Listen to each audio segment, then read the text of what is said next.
تائی لینڈ میں ریلوے کا نظام. یہ دیکھو ابھی میں کچھ چیز بیچ رہا ہوں دوسری سٹی، تو یہ ادھر سے آ کے بس یہ لوگ وزن کرتے ہیں، ادھر وہ لکھتے ہیں نام وغیرہ ایڈریس، اور اس کے بعد آپ کو جو ہے نا بولے 200 دے دو 300 دے دو وزن کے حساب سے اور حجم کے لحاظ حساب سے.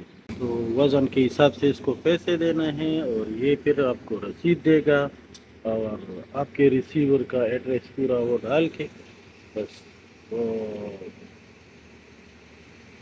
دوسرے شہر کو ٹائم بتا کے پہنچ جاتا ہے بالکل آرام سے.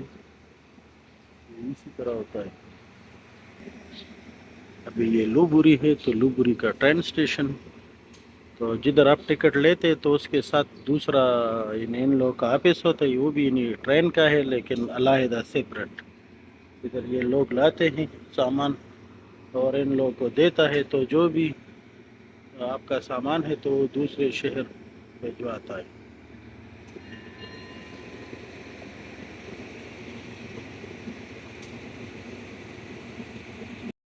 تو ابھی میں نے اس کو سامان دے دیا، اور وہ وزن کرنے کے بعد یہ اس نے مجھے رسید دیا کہ آپ کا مال اسی ٹائم پہنچ رہا ہے، اور یہ میرا رسید ہو گیا. ابھی اس کو پیسے دیے، ابھی اس کے ساتھ چینج نہیں ہے تو وہ چینج کرے گا.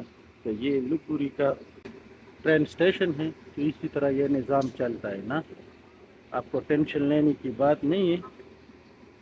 اور یہ لوگ اسی طرح سامان لا کے اور ادھر جو ہے نا حوالہ کرتے ہیں، آپ کو پراپر رسید دے گا. رسید لینے کے بعد آپ گھر جاؤ بھائی، اور اپنے ریسیور کو بولو کہ اسی ٹائم آپ کو سامان مل جائے گا. تو تائی لینڈ میں جو ہے نا بہت ایزی ہے کوئی چیز ادھر سے ادھر بھیجنا. اس میں آپ کو رسید مل جاتا ہے، اور آپ باقی ان لوگوں کا ذمہ داری ہے، ذمہ داری اور ذمہ واری کے ساتھ جو ہے نا آپ کا سامان بھیجتا ہے.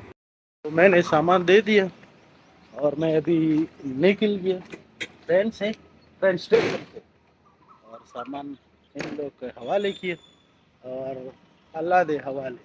اور میں کیا